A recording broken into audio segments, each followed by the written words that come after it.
Wells. Welcome to Marquette Now.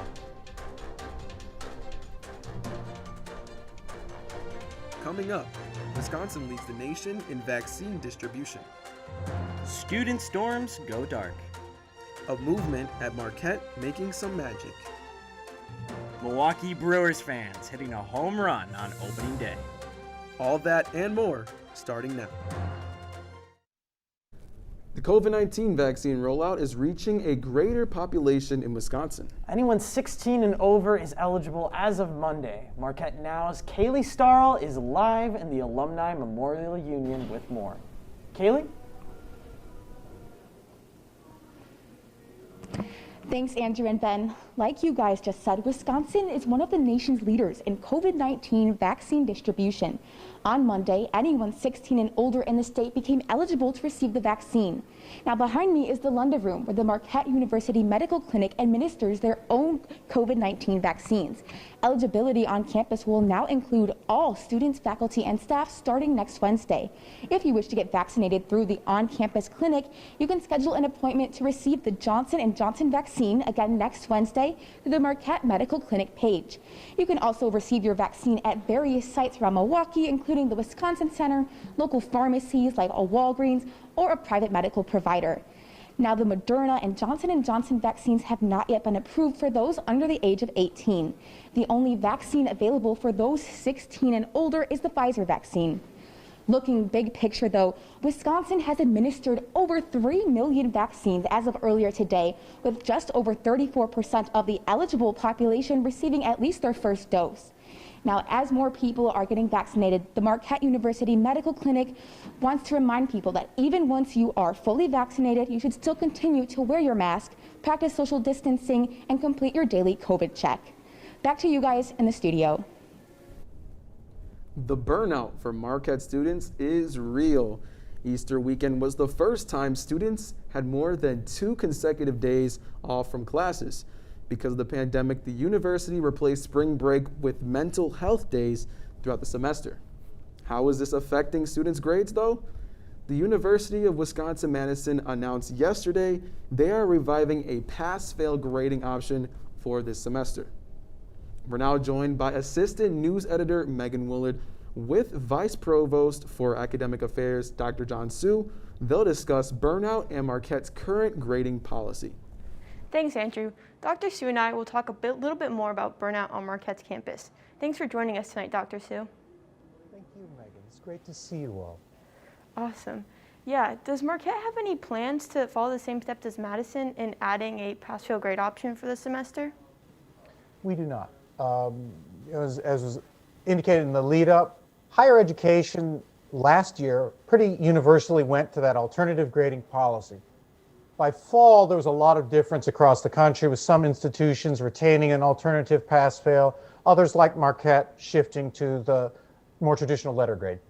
One of the things to note, based on the data from last semester, we actually had more students with A's last semester than in our previous pandemic semesters. Our students are really going through a lot of mental health challenges. As you say, burnout is real, but they're getting the right supports. They're working closely with their instructors. So we went from 50% of course grades pre-pandemic getting A's to 57% this last semester. Yeah, so keeping all that in mind, do you think that Madison's administration made the right decision? Oh, I never judge another institution's good choices. Different institutions, they have different cultures. Madison's a big school. They may have less opportunity to have the kind of personalized outreach that we've undertaken, to get that student support out there for academic support. So I'm going to trust they made the right decision. Yeah. So on Marquette's campus, how have students sort of addressed these feelings of stress and burnout to administration? I think they've expressed it, to faculty, administrators. I think we've all experienced it. We saw it in the academic experience survey. It's very significant. There's no minimizing that. I just encourage all of our viewers, seek out your communities, seek out your networks, the counseling center and other opportunities for that well-being and support are just so essential for good social integration and academic success. Yeah, so why are academic breaks important for students in college at Marquette? I think, our students work incredibly hard, and those academic breaks are really powerful opportunities just to decompress and have that chance to rest and restore. We're looking forward to that post-pandemic year next year where we're looking to restore our spring break. This year is where we're listening to national health authorities, the real risks of increased transmission on campus and spreading it to other communities across the country. That counterbalanced. Yeah. So that's all the time that we have today. Thank you so much for your time, Dr. Sue. It was really great having you on the show tonight. Thank you, Megan. Take good care. All right, back to you guys in the studio. Thank you so much, Megan and Dr. Sue. Now, while some students are struggling with burnout, first responders are putting out fires of their own on campus. A Marquette student was driving and noticed smoke coming from a car on Wells Street Sunday night. The driver pulled over and called 911. I was there along with 2 fire trucks as they extinguished the fire. Marquette Police Department officers were there as well, and no injuries were reported at the scene. Marquette is flipping the switch, Andrew. That's right, Ben. This past weekend, Marquette's Facilities Planning and Management held scheduled power outages. Some of those buildings include Zilber, Schrader, and Cobean Hall. For around 6 hours on both Friday and Saturday, there was no power, Wi-Fi, or even hot water in many buildings on campus. It wasn't as bad as they had made it seem, but I thought it was kind of strange because I thought that was a really bad tactic to try and keep kids on campus from going home. And these outages provided critical upgrades to the campus's electrical feed. And while some students traveled home for the holiday weekend, others were stuck in these residence halls during the outages. Never convenient, never great times. We generally target these kind of things for spring break, which we didn't have this year. But our risk is if we don't do it, eventually we have to do it. So eventually something fails, and it's a whole lot harder to get the staff and the crews around a failure than it is to get it around a plan. So we can plan 6 hours. And Marquette is still seeing some, but not many, COVID-19 cases. In the past week, there have been 8 additional positive cases. In the past 14 days, there have been 31 cases. Marquette is currently in the moderate alert level. And today is Health Awareness Day. With the pandemic, people are more worried about their health than ever. Marquette Now's Maureen Ogiambo brings us the story on how frontline workers are protecting their loved ones with pre-existing conditions. Working at Marquette's Chemistry Research Center requires Remigio Usai, a postdoctorate researcher, to attend classes in person to help students. When students come in, normally they are working on a specific instrument. So we make sure we sign and log in at the instrument, the times you want to use it, and you leave and create space for someone else to come. He has to be careful to ensure his wife with pre-existing condition and 16-month-old baby are safe from COVID-19. My wife Alice is diabetic, and since the pandemic, it has been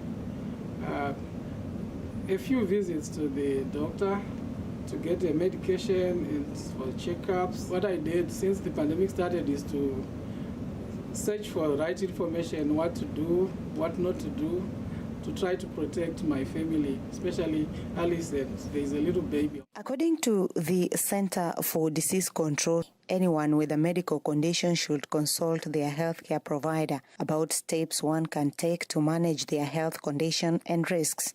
Remigio says his wife had to limit a doctor's visits and that so far they have been vaccinated apart from the younger one. Visits to the hospital, we kind of limited. Sometimes we just talk over the phone to minimize the visits.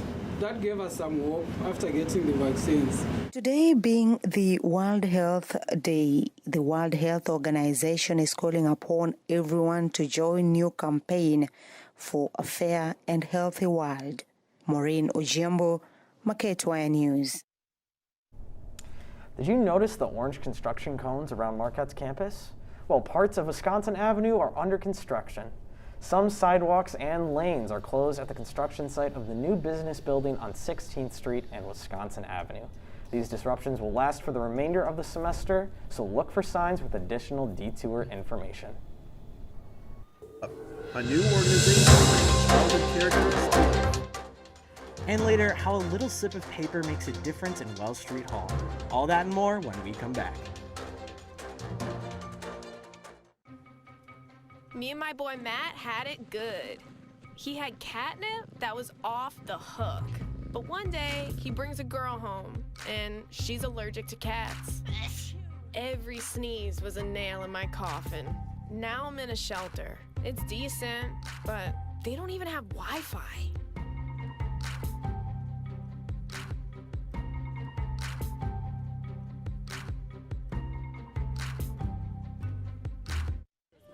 Leaving hot coals improperly extinguished can cause a wildfire. Hey guys, it's Smokey! It looks as if Smokey is going to use the drown, stir, drown, and feel technique. After the first drown, a good start. Next, another drink. And finally, a close feel. Is it cool? Okay. Yeah. Hey, Smokey, catch! Oh, my bad, Smokey. Only you can prevent wildfires. Okay, Dad. 1, 2, 3.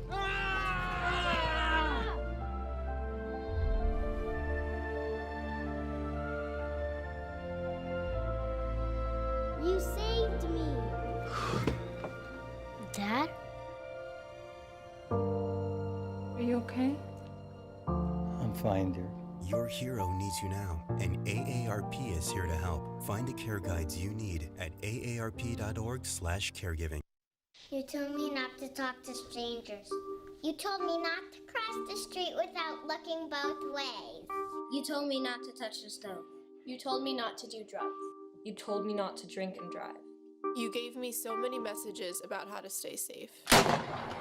Why didn't you keep me safe by properly storing your gun?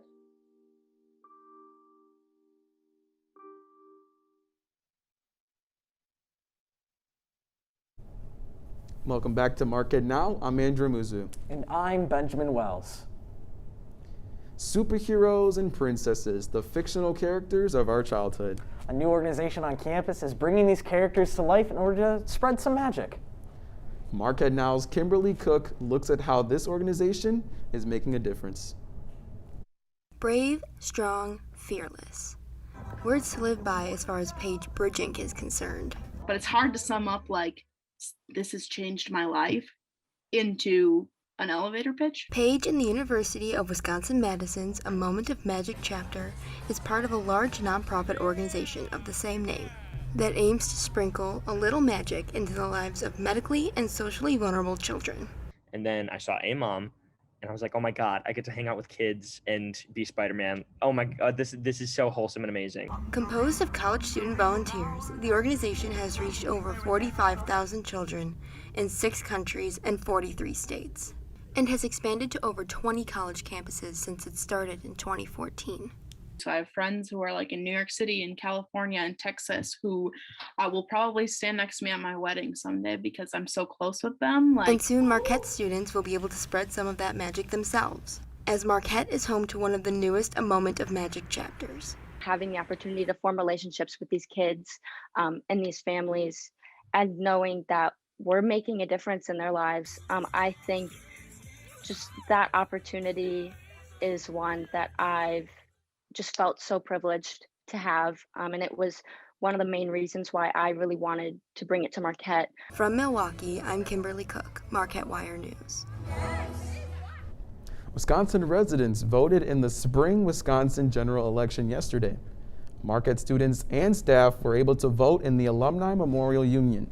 The election resulted in Jill Underly becoming the state superintendent of public instruction. COVID-19 policies on campus keep everyone at Marquette safe, but sometimes a little encouragement is needed. At Wells Street Hall, students have another reason to keep themselves and others safe from COVID-19. Marquette Now's Maria Crenshaw has the story. They are everywhere. There's just a lot going on and there's too many signs. Signs upon signs urging students to stay safe. According to Ryan Lafferty, some of them are working. I think some of them are definitely effective. I think the limit per room ones are in particular are very effective because it gives you the, hey, like, there's more people in this room than there should be, like, or the X's that they have on the couches and stuff. I think those are definitely effective. Aside from the many signs, there's another way Marquette is teaching students about COVID safety. If an RA sees you while they're doing their rounds, following the COVID protocols that are set out ahead of us, then you receive a card, and that's like your little good behavior. This card will reward students beyond staying healthy. At the end of the semester, there's a raffle that you enter the card into, and yeah, can win a cool prize. This slip may encourage students to follow COVID policies, but that's if they actually receive one, according to Lafferty. From what I'm aware of, it's kind of hard to get because I'm the only one that I know that's received one. When I told other kids about it, they were like, oh, you got one? And they've claimed they've been hunting for one, but they haven't gotten one, so. Maybe this certificate will help students stop the spread, no matter who wins the raffle. The thing for me is I just want to get back to normal as fast as possible, so whatever we can do to get to that point is definitely something that I want, and just be able to walk around campus and interact with friends from different dorms and make more friends. So I like this one. I like this one, teaching you how to wear the mask here. Reporting at Wells Street Hall, I'm Maria Crenshaw with Marquette Wire News. I think that's definitely great. The Milwaukee Brewers celebrated their opening day last Thursday. And it was a victory. 12,000 fans were let into the stadium to watch the game against the Minnesota Twins. Amongst these fans was Gary Weisling, a sophomore at Marquette. Despite being from Illinois, Weisling has loved the Milwaukee team since he was 9 years old. I have a lot of family up in Wisconsin, and I don't know, it's just, I like rooting for the underdog. I feel like so many people are rooting for the Cubs. I don't think the Brewers get enough credit. The Brewers beat the Twins 6-5, marking the first victory inside of the new American Family Field. We'll have more sports news soon, but for now we have Sarah Richardson with a look at our weather. Sarah, April showers bring May flowers, and if I look at the forecast correctly, we'll have plenty of May flowers to go around. Why don't you tell us some more? Absolutely. So yes, it has been pretty warm all this day, but we did get some rain just in the past hour, and right now it actually cooled down to 57 degrees. Partly cloudy right now after that rain shower we just got, as I just said. Humidity is at 58%. Right now, precipitation's at 40%. Wind southeast at 10 miles per hour. Now looking at our state overnight lows, up in Superior, it'll be 40 degrees once the map shows up. In Minocqua, it'll be 54. Eau Claire, it'll be 58. Wausau, it'll also be 58. And down in Milwaukee, it'll be 52 degrees. As for our tomorrow highs in the state of Wisconsin, Superior will be 43 degrees. Eau Claire will be 65 degrees, which is pretty warm, as well as in Wausau, Green Bay. Down in Milwaukee, it'll also be 58 degrees. Now, when the tonight graphic shows up, I'll just let you know. We'll have scattered thunderstorms tonight, low of 52 degrees. Humidity at 77%, precipitation at 50%, winds at southeast at 10 to 15 miles per hour. Now, tomorrow we'll have some occasional rain showers, a high of 58 degrees, humidity at 74 degrees, precipitation is at 60%, and wind southeast at 10 to 15 miles per hour. Now, looking at our extended forecast, this whole weekend we'll be seeing some rain both Friday, Saturday, and Sunday. 56 degrees as a high on Friday, 47 degrees as a low. On Sunday it'll be 56 degrees for a high, 46 for a low. And Monday we'll see some warm temperatures. Again, 57 degrees for a high, 38 for a low.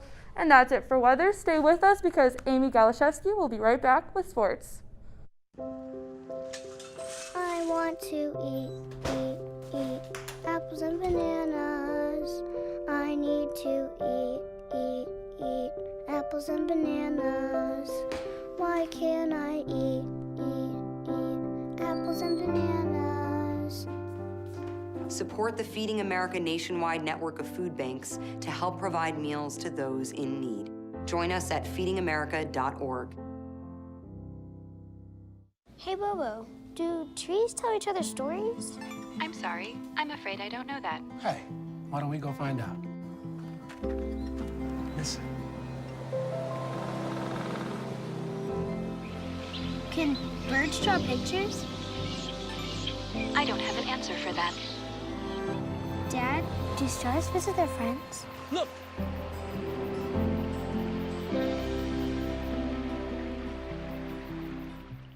Jordan knows he shouldn't eat this entire bowl of nachos, but tonight he's earned that right because a few hours ago in the middle of happy hour, he recognized a sign, not from the gods or a bolt of lightning, but from a double heart, a kissy face, and a fourth ha in ha ha ha.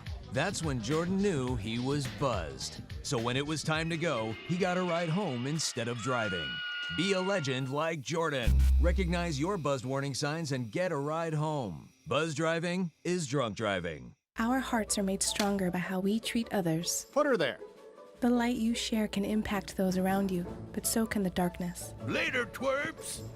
Did Pete saying mean things bother you? So when you reach out to another person, take a moment to consider how they will feel and let your heart be the key to making a difference. Because of you, someone's entire day, year, or even life can change. In every heart, there's hope.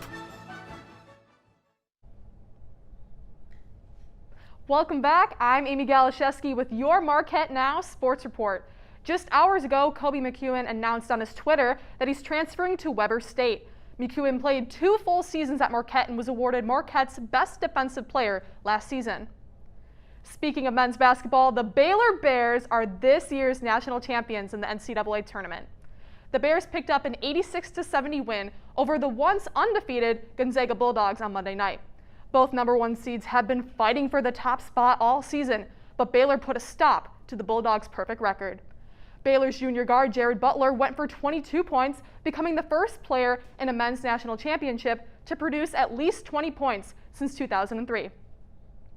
Switching gears over to the women's basketball tournament, the Stanford Cardinal take the crown as national champions. The number 1 seeded Cardinal beat the number 3 Arizona Wildcats 54-53 in the championship game on Sunday. Wildcats senior guard Ari McDonald led her team with 22 points. The tournament's most outstanding player was awarded to Cardinal sophomore guard Haley Jones. Marquette women's basketball player Selena Lott declared for the draft on Friday. Forgoing her extra year of eligibility, Selena made the announcement with an Instagram post. Lott said, quote, "I would like to pursue my dreams as a professional basketball player and declare for the 2021 WNBA draft." Coming to the Marquette women's basketball team is transfer Carissa McLaughlin. She will be joining the team after graduating from Purdue this spring. She is the Boilermakers' leader in career 3-point field goals made. Now taking a look at the Golden Eagles volleyball team, the squad fell to the Creighton Blue Jays in the Big East Championship 3-1. This is the 4th straight season that Marquette has lost in the title match. The Golden Eagles were not selected for the NCAA tournament, which starts next Wednesday. And just announced yesterday, the Marquette men's soccer team is ranked 16th in the nation in the latest Top Jar soccer rankings. The Golden Eagles punched their ticket to the Big East tournament after defeating the Butler Bulldogs 1-0 on March 27th. The team has had a historically good season with an overall record of 8-1-1 and 5-1-1 in the Big East. Now that's it for sports, but don't go anywhere. Marquette Now will be right back with our Down to the Wire segment.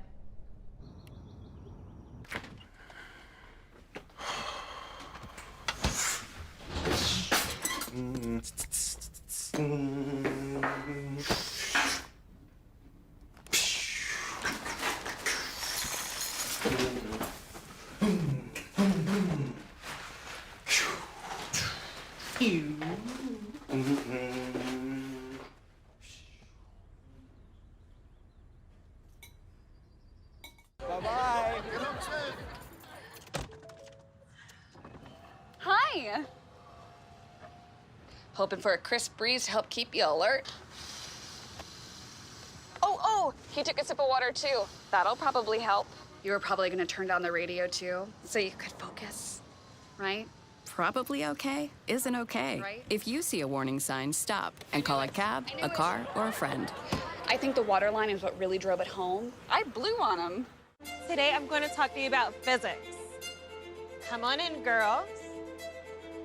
Let's go. This is the first rocket to get humans to Mars. Really tall.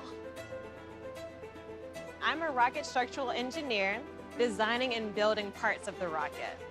You are the generation that will be stepping foot on Mars. Do I have a group of astronauts on my hands? Yes. You can become a rocket scientist or whatever else you want to be.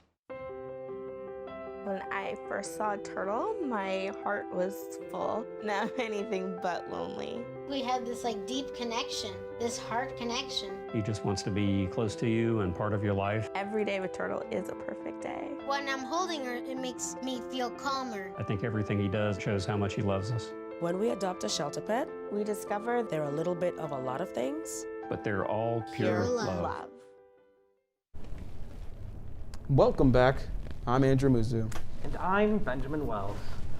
Marquette Wire Assistant News Editor Megan Wooler joins us now for tonight's edition of Down to the Wire. She's with other Assistant News Editor Claire Driscoll to talk about commuters adjusting to hybrid learning. Thanks, Andrew and Ben. Welcome, Claire. Thanks for joining us on the show tonight. Yeah, thank you for having me. So you wrote an article in the Tribune this week about commuter students and how they're adjusting to hybrid learning this semester. So I want to know, what are some of the challenges that students have been facing this semester as they commute from their homes to campus? Yeah, I think there were a lot of distinct challenges brought to my attention. Bennett Rash, a sophomore at Marquette, was talking to me about, Milwaukee's bus system and how the capacity right now, due to COVID-19 regulations, is 15 people. So that kind of brings a kind of unpredictability factor to going to class in the morning because you're really not sure whether you're going to be able to get on the bus or not. Another factor is mental health days. He was telling me how they aren't always really geared towards commuters because although it's a day off for everyone, making the trip all the way down to campus for the in-person activities that we have on campus is kind of unrealistic. So those are probably the two biggest things that were brought to my attention, yeah. Yeah. So what are the ways that commuter students have sort of adjusted to sort of change and fight back against these challenges that have come up during the semester? Yeah, I don't know if really everyone has fully adjusted to online learning.